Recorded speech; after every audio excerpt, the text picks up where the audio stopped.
Tapi nggak apa-apa kita kuliah online aja ya, biar nggak numpuk nanti hutangnya. Jadi mengenai metabolisme porfirin dan hem ini, jadi komponen ini nanti akan menyusun yang namanya hemoglobin ya nantinya kayak hem ini ya. Makanya kita pertama-tama harus bahas hemoglobin dulu atau HB yang sedang disingkatnya. Jadi kalau hemoglobin ini dia itu merupakan salah satu hemoprotein. Jadi bentuk protein yang terkonjugasi. Nah, dia hanya ditemukan pada sel darah merah, ya, sitoplasma sel darah merah atau RBC. Fungsinya itu tadi yang membawa oksigen dan karbon dioksida, ya, seperti sudah tahu. Nah, untuk kadar normal Hb dalam darah ini ada sedikit perbedaan antara laki-laki dan perempuan, yang mana laki-laki biasanya agak lebih tinggi sedikit ya, di 13,5 sampai 16,5 miligram per desiliter. Sementara wanita di 12 sampai 14,8 miligram per desiliter. Kalian pernah cek HB kalian? Belum ya. Mungkin yang kemarin mungkin ya kalau eh, pas lagi sakit aja kali ya. Ada yang baru-baru ini kena DBD. Nggak ada juga ya. Nah, jadi eh, struktur hemoglobin itu dia eh, berbentuk bulat dan mengandung 4 subunit peptida yang disebut globin, sehingga membentuk struktur yang kuartana. Ya, pada HbA atau Hb dewasa, tetramer ini itu mengandung globinnya 2 alfa dan 2 beta, ya, ya. Jadi ada 2 alfa dan 2 rantai beta. Yang mana masing-masing globin ini mengandung satu kelompok hem ya dengan sebuah pusatnya ion besi, ferro ya, Fe2+.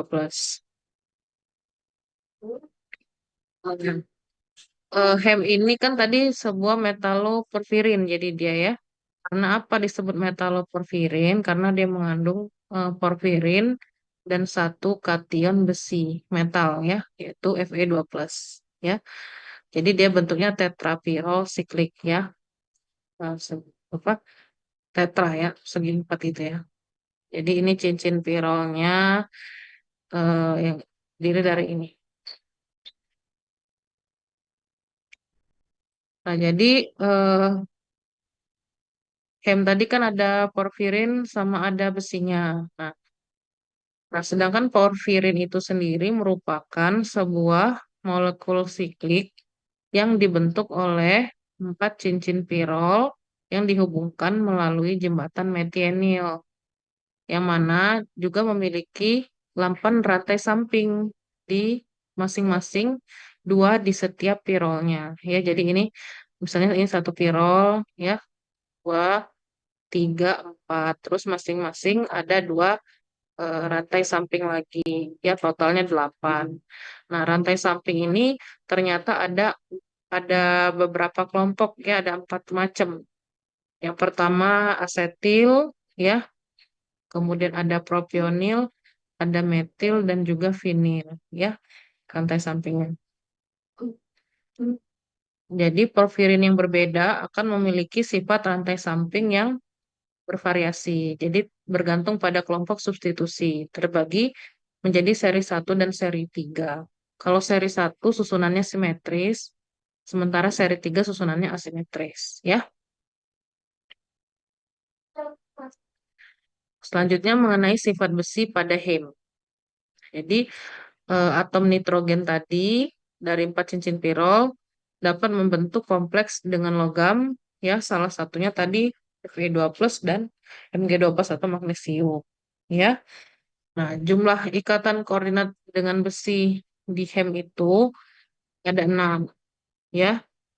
Nah, 6 ikatan itu yang mana 4 ikatan cincin pirol, jadi A, B, C, D, kemudian satunya terikat dengan atau terhubung dengan protein dan satunya lagi eh, teri- terhubung dengan oksigen, ya. Nah, untuk metaloprotein itu sendiri atau hemprotein itu ternyata bukan hanya hemoglobin. Ada juga yang lain ya. Contohnya mioglobin. Nah, yang mana mioglobin itu dia bedanya dengan hemoglobin, dia itu monomer strukturnya ya, monomer. Kemudian dia terdapat pada otot, makanya disebut mioglobin ya, merupakan struktur tersier protein. Fungsi apa? Untuk penyimpanan oksigen ya. Selanjutnya metaloprotein yang lain yaitu sitokrom ya, yang mana ini juga merupakan porfirin besi yang terkonjugasi dengan protein ya, merupakan komponen rantai respiratori dalam mitokondria dan transport elektron ya. Sitokrom P450 ini sendiri dia berperan dalam hidroksilasi mikrosomal ya, beberapa proses hidroksilasi mikrosomal. Nah, selanjutnya katalase ya. Katalase ini enzim ya, namanya dia ase-ase ini pasti enzim. Jadi dia merupakan porfirin besi yang mengandung enzim dan terdapat pada hewan ya. Dia akan bekerja pada hidrogen peroksida ya. Kemarin kita belajar di metabolisme purin pirimidin tadi kan ada yang hasilnya berupa hidrogen peroksida, maka akan eh, diproses oleh katalase. Selanjutnya juga peroksidase, sama juga enzim ya, enzim yang protein besi, tapi ini terdapat pada tumbuhan ya, kerjanya sama pada hidrogen peroksida. Selanjutnya juga triptofan pirolase. Nah, ini bekerja pada triptofan. Nah, kita masuk ke biosintesis hem, yang mana terjadinya biosintesis hem itu 85% dari Hb itu terjadi di sumsum tulang, ya, sisanya pada sitokrom, ya, di hati. Nah, lokasinya itu ada dua, yaitu di mitokondria dan sitoplasma, ya, mengambil tempat di dua tempat ini untuk biosintesis hem. Nah, untuk membentuk biosintesis hem, ya, yang dibutuhkan substratnya yaitu suksinil-CoA dan glisin. Ya, nah, dalam mengubah suksinil-CoA dan glisin itu perjalanannya nanti sampai menjadi hem, itu terdapat perantara-perantara penting yaitu eh, delta aminoleucolic acid atau ALA, kemudian furfubilinogen, ya, PBG atau turanpirol, lalu uroporfirinogen 3, ya, prekursor hem, kemudian protoporfirin 9 atau merupakan prekursor hem direct ya. Di sini untuk enzimnya yang mengatur eh, sebagian besar dari biosintesis hem ini yaitu alasintase, yaitu maksudnya enzim pengatur kuncinya ya. Oke, nah jadi nanti eh, proses biosintesis hem ini seperti ini ya, kurang lebih ya. Mulai dari sini nanti glisin suksil CoA, kemudian dari mitokondria jadi delta ALA, kemudian keluar ke sitoplasma, lalu nanti masuk lagi ke dalam, terakhir nanti membentuk hem ya. Itu yang sebagai apa? Gambaran secara garis besarnya ya. Nah, sekarang kita bahas satu persatu ya. Jadi kan tadi yang awal dokter sudah bilang pertamanya itu kita membutuhkan substrat suksinil CoA dan glisin ya. Nah, di sini nanti eh, terjadi yang awal ini dimulai dalam mitokondria ya tadi ya. Suksinil-CoA dan glisin tadi akan mengalami kondensasi ya, membentuk ALA atau aminoleucolic acid itu dengan bantuan enzim ALA sintase ini ya, ya, ALA sintase ini. Jadi dari sini kemudian ini terlihat ya ada ya prekursor dokternya ya. Kemudian dibantu dengan ALA sintase membentuk amino beta ketoadipat. Baru nanti dari sini yang membentuk ALA ya, membuang CO2. Itu yang pertama. Nah, selanjutnya eh, alat tadi akan meninggalkan mitokondria ya, keluar dia ke sitoplasma. Kemudian dua molekul alat tadi akan memadat membentuk fosfobilinogen ya.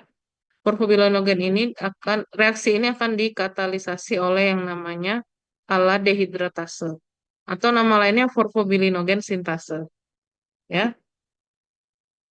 Nah, selanjutnya eh, 4 molekul porfobilinogen tadi nanti akan memadat, lalu dia akan membentuk uroporfirinogen 3 dengan bantuan dua enzim yaitu uroporfirinogen sintase dan juga uroporfirinogen kosintase. Ya. Nah, selanjutnya uroporfirinogen 3 tadi ya akan diubah menjadi coproporfirinogen 3 ya melalui reaksi dekarboksilasi ya membuang karbon dioksida dengan bantuan enzim uroporfirinogen dekarboksilase ya. Nah, reaksi ini terjadi di dalam sitosol. Setelah terbentuk coproporfirinogen 3 ini, nanti dia akan balik lagi masuk ke dalam mitokondria. Nah, sudah masuk ke mitokondria, coproporfirinogen 3 ini akan diubah lagi menjadi protoporfirinogen 3 ya melalui reaksi dekarboksilasi oksidatif lagi ya membuang karbon dioksida dengan bantuan enzim coproporfirinogen oksidase ya. Nah, selanjutnya setelah terbentuk protoporfirinogen 3 tadi, kemudian eh, dengan bantuan enzim protoporfirinogen oksidase maka akan menghasilkan protoporfirin 3 ya. Nah, terakhir protoporfirin 3 ini akan mendapat molekul Fe2+ atau fero ya masuk ke dalamnya. Terus dengan bantuan enzim feroklatase atau hem sintase membentuklah yang kita sebut hem, molekul hem ya. Nah, inilah garis besarnya tadi ya. Apa namanya? Biosintesis tadi kalau di ringkas itu jadilah seperti ini. Ya, dari sini glisin fosfoksinil CoA dibantu alat sintase menjadi alat keluar ke ke sitoplasma dua molekul ALA memadat lagi menjadi porfobilinogen dengan bantuan hidratase lalu 4 molekul porfobilinogen itu tadi memadat lagi dengan bantuan enzim uroporfirinogen satu sintase dia akan membentuk hidroksimetilbilen tadi lenacetropirol kemudian eh, dengan bantuan uroporfirinogen 3 konsintase membentuk uroporfirinogen 3 lalu melalui reaksi dekarboksilasi dengan bantuan enzim ini dia akan menjadi coproporfirinogen 3 lalu masuk lagi ke dalam mitokondria ya dengan bantuan coproporfirinogen oksidase membentuk protoporfirinogen 3 lalu menjadi protoporfirin 3 dengan bantuan protoporfirinogen oksidase lalu terakhir dengan tambahan enzim molekul besi dan juga dibantu dengan enzim feroklatase atau hemsintase membentuklah yang namanya HEM ya. Nah, sintesis HEM ini ternyata diregulasi oleh beberapa mekanisme yaitu atau beberapa hal ya. Yang pertama bergantung pada alasintase ya. Kemudian juga bergantung pada adanya hambatan dari luar misalnya oleh logam berat, lalu bergantung pada hormon ya dan juga substansi-substansi tertentu ya. Nah, yang pertama kita bahas yang apa regulasi melalui alasintase ya atau enzim alasintase ya. Ini merupakan tempat utama regulasi yang mana ya diatur oleh mekanisme represi ya. Jadi HEM itu sendiri nanti kalau sudah terbentuk dia akan menghambat sintesis alasintase ya dengan bertindak sebagai korepresor ya. Jadi ketika sudah cukup terbentuk HEM-nya maka dia akan menghambat ya sintesis alasintase. Jadi tidak terproduksi terus-terusan dan berlebihan HEM tadi ya. Jadi efek pengaturan feedback adalah contoh khas dari penghambatan produk akhir. Nah, selanjutnya yang pertama itu mekanisme represi. Yang kedua adalah eh, dihambat secara allosterik oleh eh, zat yang bernama hematin ya, hematin. Jadi ketika ada kelebihan hem bebas ya di darah ya misalnya banyak terproduksi tanpa rantai globin untuk diikat, karena tidak cukup misalnya globinnya, maka eh, fero akan dioksidasi menjadi feri, lalu akan membentuk hematin. Nah, hematin inilah yang nanti akan menghambat enzim alasintase untuk memproduksi hem yang berlebihan yang tidak diinginkan.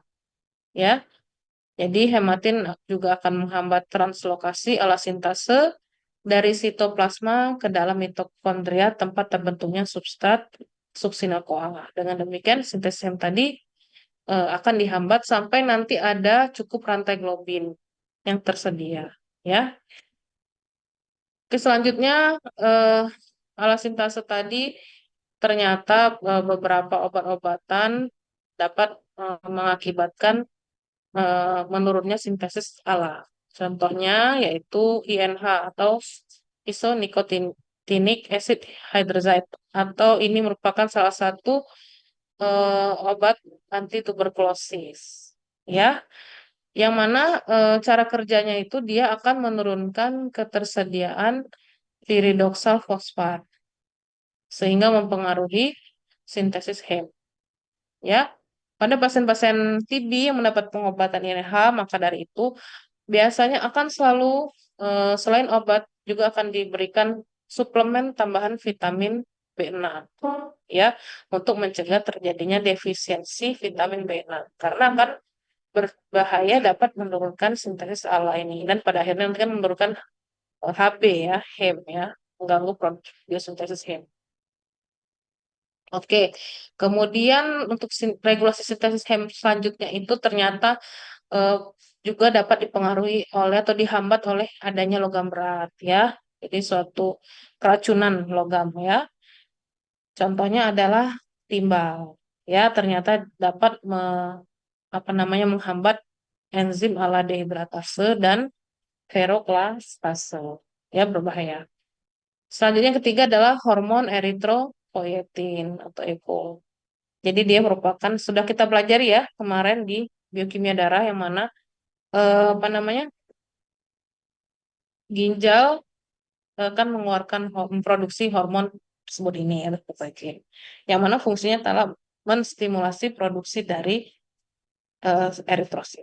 Ya, di sini dikatakan ginjal menghasilkan 85 sampai 95% eritropoietin tubuh. Ya, pada kondisi gagal ginjal ya, terutama yang kronis atau penyakit ginjal yang berat, maka akan menyebabkan produksi eritropoietin ini, hormon ini akan terhambat sehingga nanti akan mempengaruhi produksi kadar sel darah merah. Dia akan menyebabkan menurunnya produksi sel darah merah sehingga menyebabkan anemia.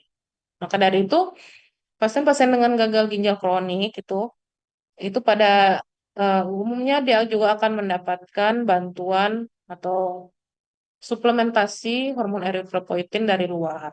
Ya, karena tadi ginjalnya tidak adekuat untuk memproduksi hormon tersebut, maka mendapat suntikan dari luar. Yang mana biasanya akan diberikan misalnya 1 minggu, 2 atau sampai sampai 3 kali gitu ya, kan disuntikan. Dan itu biasanya pasiennya sendiri nanti yang menyuntikan ke tubuhnya, ya, karena rutin, ya, perlu digunakan secara rutin. Selanjutnya, eh, beberapa substansi ada juga yang dapat memicu sintesis hepatik alasintase ya. Contohnya hormon steroid, etanol, dan obat golongan barbiturat. Ya.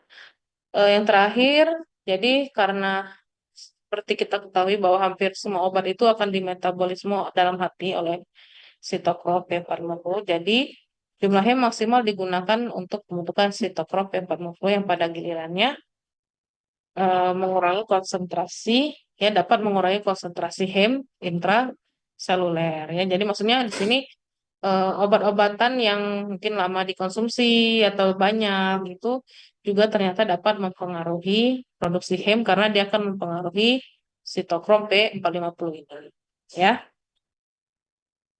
Nah, ini sama tadi ada ya sekilas pathway-nya ya daripada pembentukan atau biosintesis HEM, yaitu mulai dari suksinil CoA ya dengan glisin tadi, sampai nanti terbentuk hem ini. Nah, ini yang di sebelah kanan itu merupakan penyakitnya atau yang kita sebut porfiria. Jadi penyakit yang menyebabkan gangguan pada biosintesis hem ini kita sebut porfiria, ya. Nah, porfiria nanti akan dibagi beberapa lagi, ya. Ada berapa nih? Satu, dua, tiga, empat, lima, enam, tujuh ini, ya. Yang mana nanti bergantung di mana letak kerusakan atau gangguannya. Ya, contohnya di sini. Pada gangguan di aminolefinic acid dehidratase maka akan menyebabkan ala dehidratase porfiria. Kalau gangguannya di porfobilinogen deaminase maka akan menjadi acute intermittent porfiria. Kalau gangguannya di sini maka akan menjadi congenital erythropoietic porfiria. Ya, seterusnya selanjutnya sampai nanti kalau gangguannya di sini ferrokelatase ini maka akan menjadi erythropoietic protoporfiria. Ya, sudah kita bicara biosintesis, sekarang kita akan membicarakan degradasinya. Ya, degradasi hem. Ya, yang mana di sini dikatakan eh, setelah 120 hari ya beredar dalam sirkulasi ya, maka eritrosit itu akan didegradasi kan ya, didegradasi oleh sistem retikuloendotelial, khususnya di dalam hati dan liat, ya, liver dan liat, ya. Eh, Sekitar 85% hem akan eh, mengalami degradasi dari sel darah merah tadi, eritrosit, dan 15%-nya itu dari pergantian sel darah merah imatur dan sitokrom dari jaringan eritroid ekstra. Nah, ya, jadi ini tadi sel darah merah yang sudah tadi beredar bersirkulasi selama 120 hari sesuai usianya. Nah, nanti kalau sudah tua dia maka dia akan difagositasi oleh makrofag. Ini makrofagnya contohnya, ya. Nah, dia akan didegradasi dalam fagolisosom, akan dipecahlah menjadi hem dan globin. Ya. Nah, nanti globin ini nantinya akan menjadi asam amino. Sementara hem nanti akan terbagi lagi menjadi Fe atau besi dan juga porfirin. Ya. Nah, besi tadi Fe nanti ada yang sebagian akan dikeluarkan menuju transferin, ya. Kemudian nanti ada yang disimpan ya menjadi bentuk ferritin atau hemosiderin, dan nanti ada juga yang akan ditambahkan ke protein lainnya atau diikat ke protein lainnya. Sedangkan porfirin, nah nanti akan em, berubah menjadi bilirubin unconjugated ya, bilirubin indirect. Kemudian nanti akan keluar dari makrofag berikatanlah dengan albumin. Nah, ya, jadi tadi sudah ya makrofag, RBC tadi, ya, hemoglobin nanti terbagi menjadi hem, dan dari hem nanti menjadi bilirubin ya dari makrofag baru keluar. Sudah keluar tadi ke plasma, bilirubin akan terikat dengan albumin, baru bisa masuk ke dalam liver. Ya, masuk ke liver, bilirubin yang indirect ini nanti akan mengalami proses glucuronidasi menjadi eh, conjugated bilirubin atau direct bilirubin. Nah, sudah menjadi conjugated bilirubin, baru dia akan masuk ke empedu. Ya, ya ini sama ya eh, gambarannya ya intinya ya.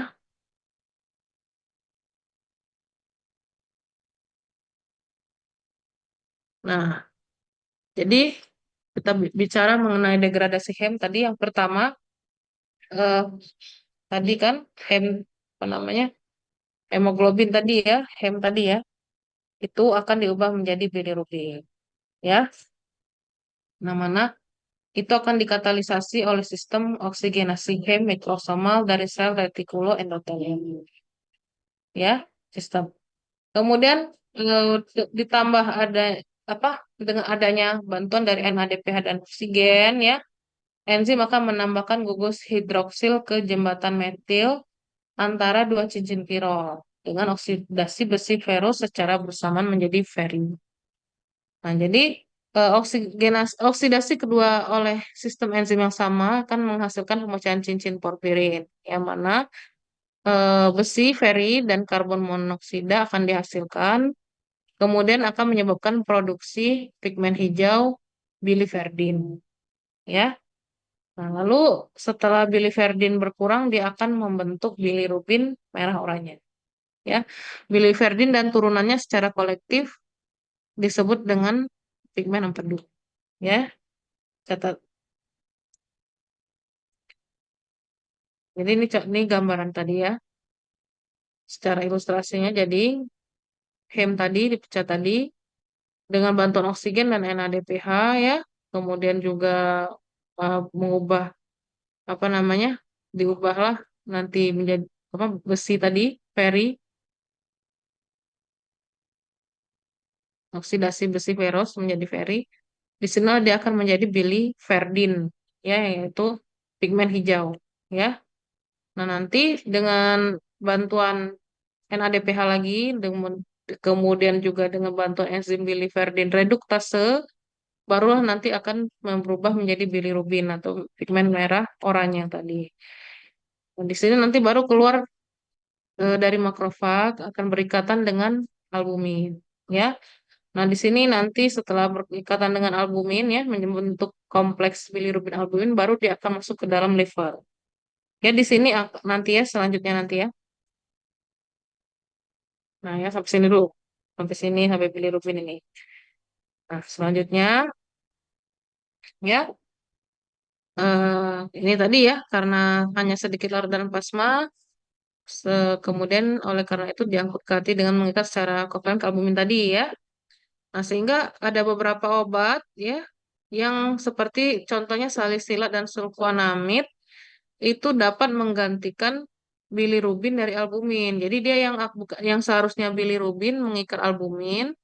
Nah, dia malah albuminnya mengikat obat salisilat dan sulfonamid ini. Sehingga banyak bilirubin bebas di darah yang kemudian akhirnya bisa masuk ke sistem saraf pusat atau otak. Nah, hal ini yang berbahaya yang dapat menyebabkan kerusakan otak pada bayi. Ya, ini pada bayi-bayi yang mengalami hiperbilirubinemia atau kuning, ya, jaundice, ya. Nah, kemudian bilirubin terpisah dari molekul albumin karier, ya, baru dia masuk ke hepatosit. Nah, di mana berikatan dengan protein intraseluler, khususnya protein ligadin. Nah, selanjutnya proses pembentukan bilirubin di glukuronid, ya. Di dalam hepatosit, kelarutan bilirubin meningkat melalui tambahan dua molekul glucuronic acid, ya. Yang inilah yang disebut proses konjugasi. Nah, yang mana akan dibantu oleh enzim bilirubin glucuronil transferase yang menggunakan UDP glucuronic acid sebagai donor glucuronat. Ya, di sini dikatakan sebenarnya bilirubin conjugated bilirubin ini juga mengikat albumin, tapi dia jauh lebih lemah daripada unconjugated bilirubin. Ya, setelah terbentuk bilirubin tadi, bilirubin di glucuronide atau conjugated bilirubin atau bilirubin direct bilirubin. Nah, dia baru akan ditransportasikan secara aktif melawan gradien konsentrasi ke dalam kanalikuli empedu dan selanjutnya masuk ke empedu. Ya, hal yang bergantung pada energi ini yaitu langkah pembatasan kecepatan dan rentan terhadap kerusakan pada penyakit hati. Nah, jadi maksudnya bisa mempengaruhi proses ini ya. Bilirubin tak terkonjugasi ini biasanya tidak diekspresikan. Ya. Nah, kemudian selanjutnya pembentukan urobilin dalam usus. Nah, yang tadi sudah masuk eh, bilirubin di glucuronide atau direct bilirubin atau conjugated bilirubin itu nantinya akan dihidrolisa dan direduksi oleh bakteri dalam usus untuk menghasilkan urobilinogen yang tidak berwarna. Nah, tapi nanti akan dioksidasi lagi urobilinogen ini oleh bakteri usus. Nah, nanti barulah berubah menjadi sterkobilin yang memberikan eh, warna coklat pada feses ya, sterkobilin ini. Nah, kemudian sudah, nah tapi di sisi lain sebagian urobilinogen tadi tidak semuanya jadi sterkobilin, tapi ada juga yang diabsorpsi kembali ke dalam usus dan memasuki darah portal. Kemudian ada juga sebagian urobilinogen ini berpartisipasi dalam siklus urobilinogen enterohepatik di mana diambil oleh hati dan kemudian diekskresikan kembali ke benih. Nah, sisanya urobilinogen yang tak berwarna ini akan diangkut oleh darah menuju ginjal, ya, di mana nanti baru berubah menjadi urobilin yang berwarna kuning. Nah, kemudian baru dikeluarkan atau diekspresikan. Sehingga inilah yang akan memberikan warna khas pada urin kita. Nah, ya ini ringkasan proses tadi ya, Dek ya. Sebentar. Jadi sini sel darah merah yang sudah tua ya, dia akan didegradasikan ya, yang mana hem tadi menjadi dia akan berubah menjadi bilirubin terjadi di dalam makrofag ini dari sistem retikulum endotelial pada makrofag tisu, spleen, atau lien dan pada hati ya, hepar gitu ya. Nah, nanti eh, di sini kan akan terproduksilah unconjugated bilirubin ya, kan ditransportasikan melalui darah yang mana nanti berikatan dengan albumin ya tadi kan supaya bisa masuk ke dalam hepar. Nah, nanti kemudian bilirubin nanti kan diambil oleh hepar, nah nanti akan dikonjugasikan dengan glucuronic acid atau asam glucuronat. Nah, kemudian yang sudah terkonjugasi tadi kan disekresikan dari hepar itu ke dalam intestin. Nah, nanti di dalam intestin, ya usus, itu nanti eh, akan glucuronic acid itu akan di-remove ini ya oleh bakteri, sehingga bilirubin nanti akan terkonversi menjadi urobilinogen, senyawa yang tak berwarna tadi. Ya, nanti dari urobilinogen tadi, sebagian nanti akan direabsorpsi eh, oleh gut dan akan masuk ke eh, pembuluh darah portal. Ya, nah kemudian sebagian lagi urobilinogen tadi akan berpartisipasi masuk ke dalam siklus enterohepatik di urobilinogen. Nah, sisanya nanti juga akan ada yang masuk ke ginjal. Nah, yang nanti dikonversikan menjadi apa? Urobilin yang berwarna kuning. Nah, disinilah nanti BAK kita berwarna kuning. Nah, sebagian lagi urobilinogen tadi dioksidasi oleh bakteri intestinal membentuk sterkobilin yang berwarna coklat. Ya. Nah, ini tadi ya, untuk bilirubin serum tadi kadar normalnya itu di darah itu normalnya di 0,2 sampai 0,8. Untuk indirect atau unconjugated bilirubin itu di 0,2 sampai 0,7 pada conjugated atau direct bilirubin 0,1 sampai 0,4 ya. Dapat menyebabkan laten jaundice apabila kadar bilirubin di atas 1 mg per desiliter. Sedangkan untuk membentuk jaundice atau kuning itu apabila kadarnya di atas 2 mg per desiliter. Kadar bilirubin. Ya, ini yang berikutnya kita akan membicarakan mengenai gangguan metabolisme bilirubin atau yang kita sebut hiperbilirubinemia. Ya, kadar bilirubin yang tinggi di dalam darah. Ya, ya, yang mana di sini dikatakan nih eh, hiperbilirubinemia itu adalah peningkatan konsentrasi plasma bilirubin yaitu di atas 3. Nah, yang mana terjadinya akibat ketidakseimbangan antara produksi dan ekskresi bilirubin. Ya, bisa jadi produksi yang berlebihan ya, tapi ekspresinya tidak bisa mengimbangi atau sebaliknya bilirubinnya gagal diekskresi dikarenakan adanya kerusakan hati atau obstruksi saluran ekskresi ya sehingga menyebabkan bilirubinnya terus diproduksi tapi tidak bisa keluar sehingga di darah kan meningkat. Kalau di darah meningkat lama-lama masuk ke jaringan. Hal inilah yang dapat menyebabkan kuning pada tubuh manusia. Ya, secara klinis disebut sebagai penyakit kuning atau ikterus atau jaundice. Ya, nah ini gangguan metabolisme dari eh, bilirubin ya. Jadi tipenya itu garis besarnya itu ada 3, prehepatik, intrahepatik, dan poshepatik. Ya, Kalau prehepatik contohnya penyebabnya itu adalah hemolitik ya, hemolisis akibat penyakit autoimun atau memang eh, bentuk abnormal dari hemoglobin, misalnya pada kasus talasemia, ya hemoglobinnya yang abnormal, ya. Lalu kalau intrahepatik itu penyebabnya bisa karena infeksi, ya, contohnya penyakit hepatitis, ya, obat-obatan, ya, acetaminophen, alkohol, atau memang ada kelainan bawaan, ya, yang mengakibatkan gangguan pada metabolisme bilirubin. Contohnya sindrom-sindrom ini ya, Gilbert, Crigler-Najjar, Dubin-Johnson, Reuters ya. Atau juga biasa akibat gangguan dari protein tertentu, autoimun juga bisa, atau memang pada fisiologis yang terjadi pada bayi baru lahir ya.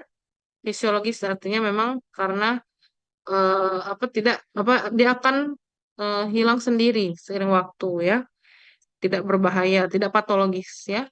Lalu yang terakhir tipe poshepatik ya bisa jadi karena intrahepatic bile ducts maupun extrahepatic bile ducts. Maksudnya penyebabnya. Kalau intrahepatic bile ducts contohnya akibat obat-obatan, primary biliary cirrhosis atau kolangitis ya. Sementara kalau akibat di luar itu ya bisa disebabkan oleh batu, tumor ya atau kanker. Tadi kandung empedu. Nah, ini kita masuk yang pertama prehepatic jaundice atau yang sering disebut hemolytic jaundice ya. Hal ini karena tadi kelebihan produksi bilirubin di luar kemampuan hati untuk mengkonjugasikannya setelah hemolisis. Jadi karena proses autoimun tertentu, jadi sel darah merah eh, terus-terusan dipecah. Jadi belum belum sampai umurnya 120 hari sudah dipecah duluan atau sudah rusak rusak duluan ya. Sehingga banyak sekali yang mesti dikonjugasikan oleh hati tetapi karena terlalu banyak jumlahnya hati tidak mampu ya, overwhelm dia ya. Nah, kemudian contohnya misalnya penyakit autoimun tadi ya yang sudah dokter bilang tadi sebelumnya eh, pada bayi baru lahir itu yang paling sering inkompatibilitas resus atau inkompatibilitas ABO ya. Jadi misalnya terjadi perbedaan resus antara ibu yang mengandung dengan bayi yang dikandungnya. Itu bisa menyebabkan hemolitik pada bayinya nanti ketika sudah lahir. Sehingga menyebabkan dia pucat lalu lama-kelamaan kuning. Nah, begitu juga dengan inkompatibilitas golongan darah. Misalnya ibunya golongan darah O, sementara bayinya A atau B. Itu juga dapat menyebabkan hemolisis. Atau memang penyakit tertentu misalnya penyakit sickle cell disease ini ya. Nah, tanda dari prehepatic jaundice tadi yaitu tingginya kadar bilirubin indirect atau bilirubin tak terkonjugasi pada plasma ya. Jadi di atas 1 miligram per desiliter.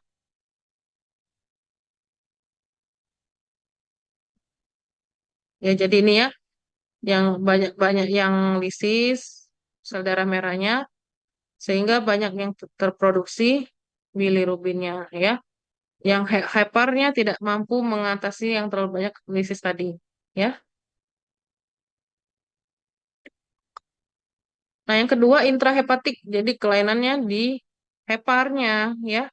Bisa jadi gangguan penyerapan atau konjugasi atau sekresi, ya. Misalnya karena penyakit hati tadi, hepatitis, apa gagal ginjal dan sebagainya, ya. Disfungsi daripada sel-sel hepar, ya. Nah, dalam hal ini ditandai dengan eh, s- eh, apa namanya tingginya kadar bilirubin direct ya disertai dengan eh, kelainan atau penanda biokimia fungsi hati yang terganggu yaitu SGOT, SGPT-nya meningkat biasanya ya.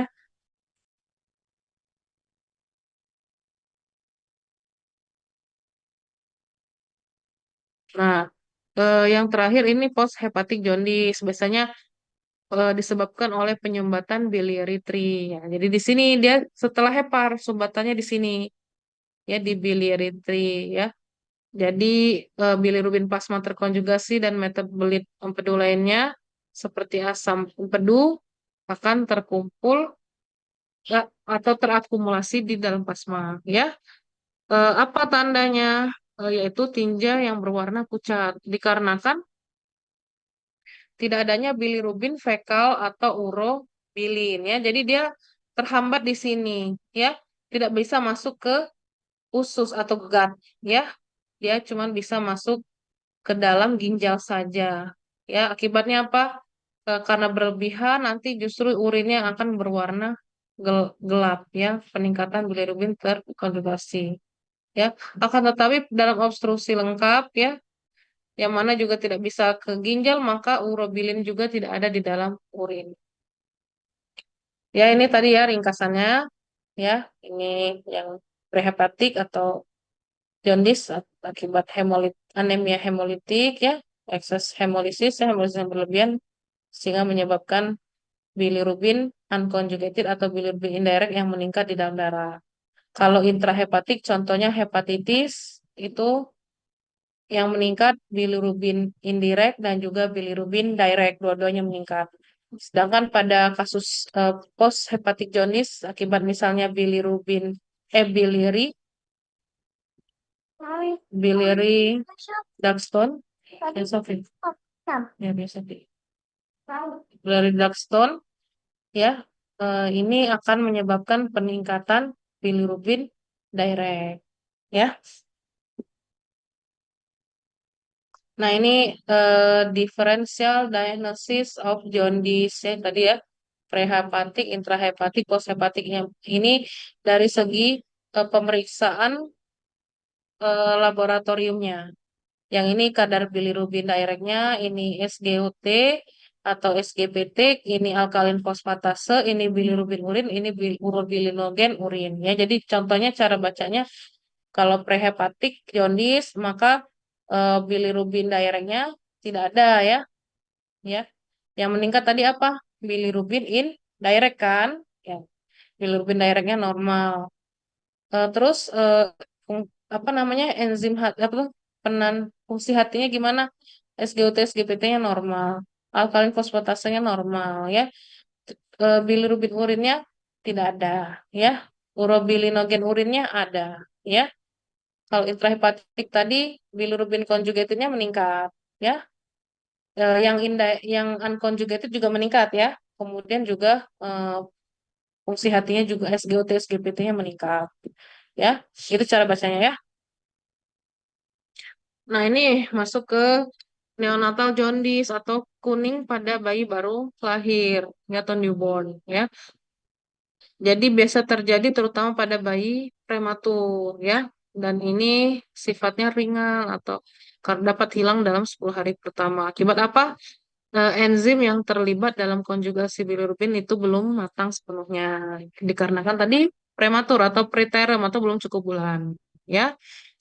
Nah, kan tetapi apabila kadar bilirubin tak terkonjugasi ini atau indirect bilirubin tadi sangat tinggi, itu dapat bersifat berbahaya atau fatal bagi bayi baru lahir ya, karena hidrofobisitasnya dapat melewati sawar darah otak ya, jadi bilirubinnya akan masuk ke otak sehingga menyebabkan current icterus. Nah, current icterus itu nantinya bisa bahaya, bisa menyebabkan kejang, kemudian bisa menyebabkan gangguan IQ di masa depannya, gangguan perkembangan dan lain-lain. Sehingga apabila nilai kadar bilirubin itu terlalu tinggi, maka dibutuhkan fototerapi dengan sinar UV ya. Sehingga dapat mengubah bilirubin tersebut menjadi bentuk yang larut dalam air sehingga dapat diekskresikan melalui urin. Nah, bahkan apabila kadarnya sangat-sangat tinggi itu dapat dilakukan transfusi darah tukar, ya. Nah, kemudian fenobarbital. Nah, di sini dikatakan sering diberikan kepada ibu sebelum persalinan yang diinduksi pada bayi prematur. Ini karena dapat melewati plasenta dan menginduksi sintesis UDP glucuronil transferase ya. Nah, penyakit kuning dalam 24 jam pertama kehidupan ya, maksudnya dari lahir sampai usia 1 hari ya, kuning yang timbul pada saat lahir dan sampai usia 1 hari, atau kuning yang membutuhkan waktu lebih lama lebih dari 10 hari untuk hilang, maka itu biasanya bersifat patologis dan perlu dieksplorasi lebih lanjut ya. Selanjutnya sindrom Gilbert, ya ini merupakan gangguan hati jinak yang mana setengah dari individu yang terkena mewarisinya ke eh, keturunannya ya. Tandanya yaitu peningkatan bilirubin terkonjugasi yang ringan dan berfluktuasi ya yang disebabkan oleh penurunan kemampuan hati untuk mengkonjugasi bilirubin ya. Jadi gangguannya di hati ya intrahepatik ya. Nah, hal ini sering berhubungan dengan puasa atau penyakit ya. Dikatakan laki-laki lebih banyak daripada perempuan dan timbulnya pada eh, awal remaja pada remaja atau awal 20-an atau 30 ya. Dapat diobati dengan fenobarbital dosis kecil untuk merangsang aktivitas UDP glucuronil transferase tadi ya sudah kita bicarakan sebelumnya. Sindrom berikutnya ada sindrom Crigler-Najjar ya merupakan sindrom merupakan eh, kelainan autosomal resesif dan sangat jarang ya. Dikatakan ada pada komunitas Amis dan Mennonite. Ini gejalanya ditandai dengan tidak adanya sama sekali atau penurunan bilirubin konjugasi atau bilirubin direct. Ya, nah di sini dikatakan muncul dengan hiperbilirubinemia terkonjugasi yang berat. Jadi bilirubin indirectnya yang sangat tinggi muncul pada saat lahir. Ya, sehingga beresiko tinggi pada bayi baru lahir tersebut terkena kern icterus. Ya, di sini dikatakan dapat diobati dengan fototerapi dan transplantasi hati. Ya. Berikutnya sindrom Dubin-Johnson dan rotor ya sama ini tandanya tadi ditandai dengan gangguan sekresi bilirubin terkonjugasi ya. Jadi dia eh, tingginya kadar bilirubin direct ya. Nah, sudah tadi gangguan kelainan metabolisme bilirubin selanjutnya porfiria mundur lagi tadi ya. Tadi kita sudah bahas ya porfiria tadi ya. eh, Penyakit atau kelainan yang pada saat yang terlibat pada saat pembentukan atau biosintesis heme ya. Jadi dia merupakan kelainan metabolik ya, kelompok kelainan metabolik yang menyebabkan individu tersebut tubuhnya mengakumulasi porfirin atau prekursor dari porfirin di tubuh mereka ya yang nanti dapat menyebabkan penumpukan dari porfirin ya. Jadi di sini sel-sel tubuhnya tidak dapat mengkonversikan porfirin menjadi heme ya pada pathway yang normal.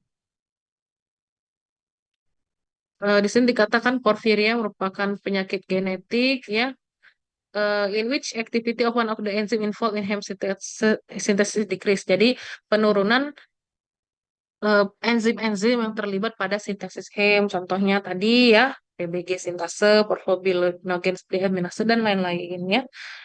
Gejalanya sendiri bervariasi tergantung dari enzim mana yang terkena, kemudian tingkat beratnya, keparahan kekurangannya, dan juga apakah sintesis enzim itu secara primer dia dipengaruhi dalam hati atau pada saat pembentukan eritrosit ya. Nah, ini tadi ya.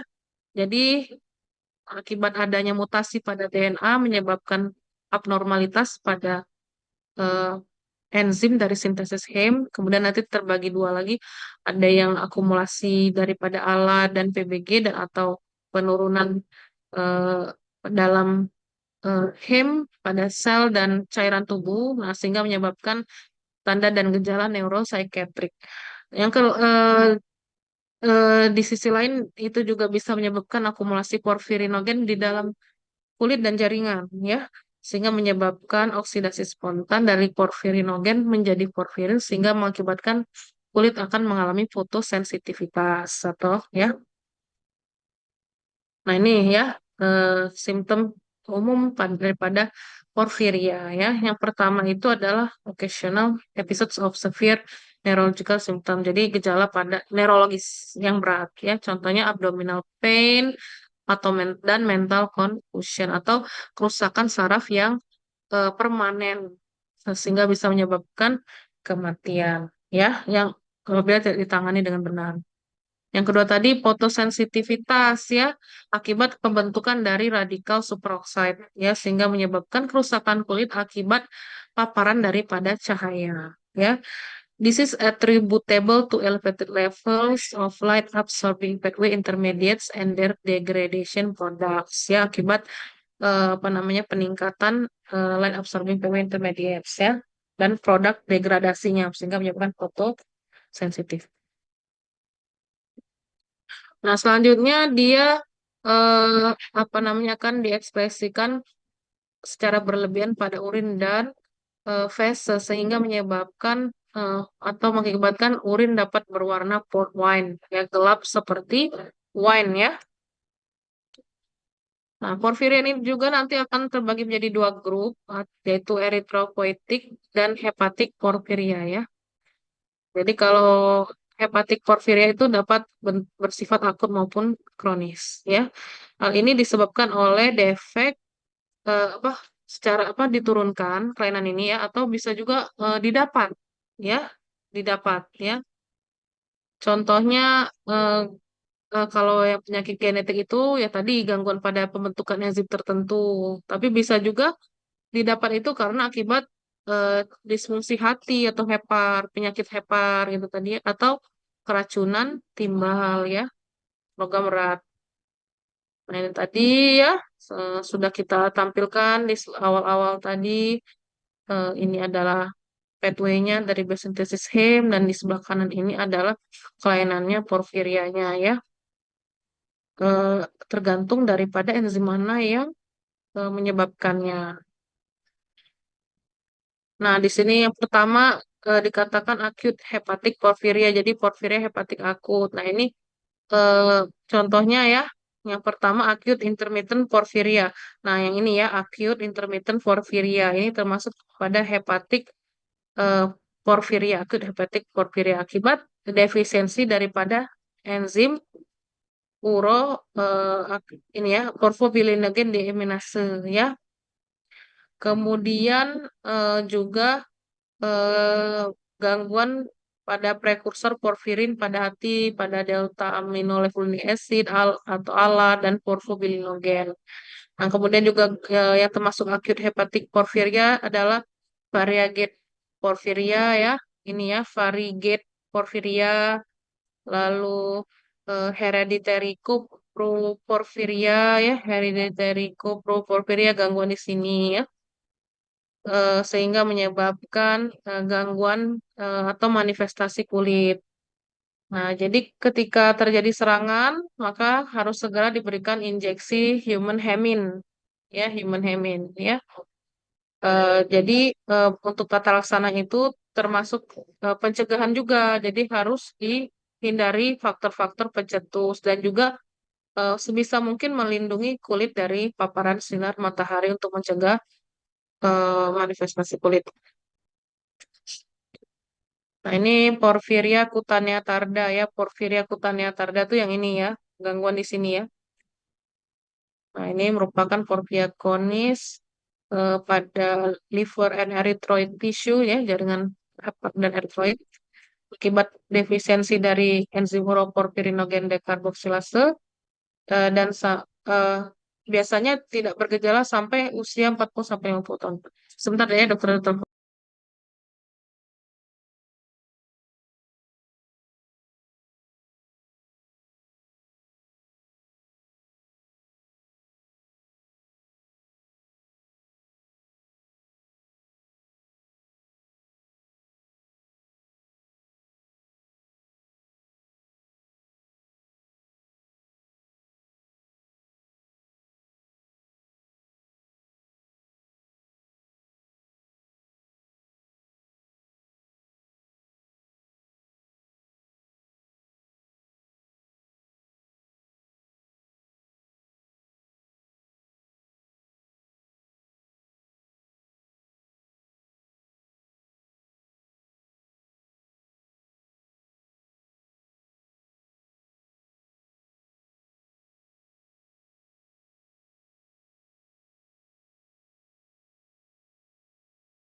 Oke, sedikit lagi deh ya. Dia ekspresi klinisnya itu dipengaruhi oleh banyak faktor, yaitu misalnya kelebihan eh, besi atau paparan sinar matahari yang berlebihan atau penyakit hepatitis B atau C, yang mana gejalanya termasuk apa namanya ruam kulit atau lepuh, kemudian juga urin yang berwarna merah kecoklatan ya.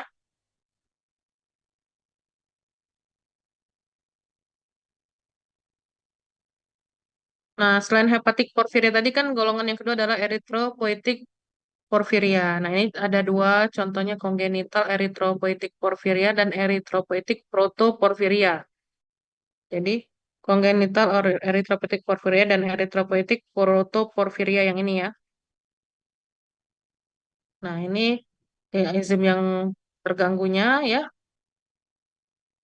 gejalanya itu sama kurang lebih ya, ruam kulit dan lepuh. Nah, cuman ini bedanya dia biasanya langsung pada saat awal kehidupan gitu ya, pada saat anak-anak.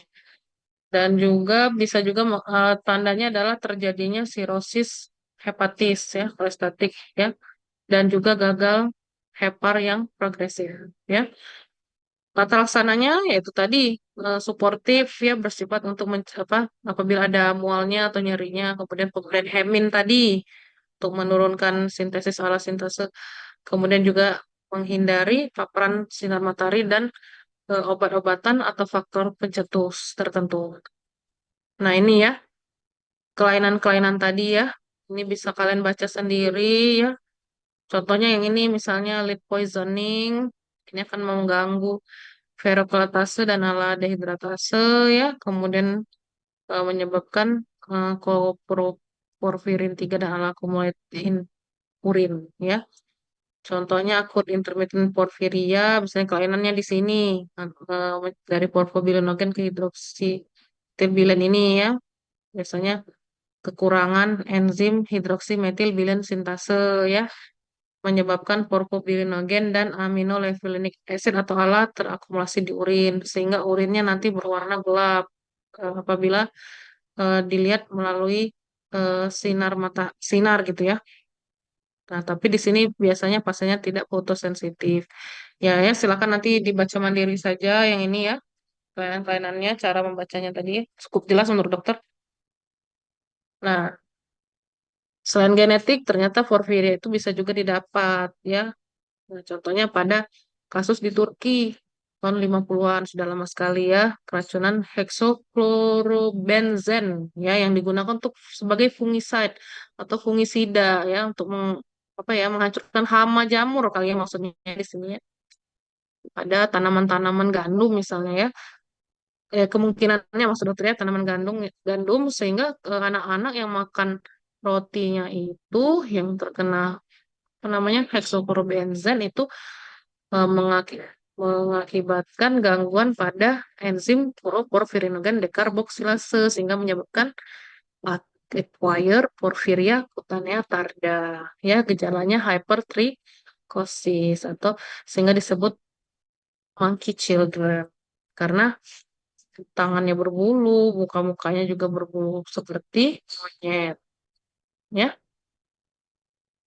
Jadi yang namanya acquired porphyrias tadi misalnya keracunan logam berat timbal gitu ya, gangguan di ferrokeltase, dehidratase, lalu eh, menyebabkan gejalanya defek pada perkembangan, gangguan IQ, hiperaktivitas, insomnia ya.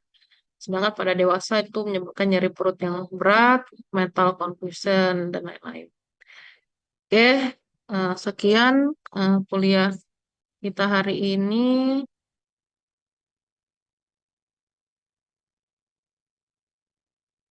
Mudah-mudahan mengerti ya adik-adik.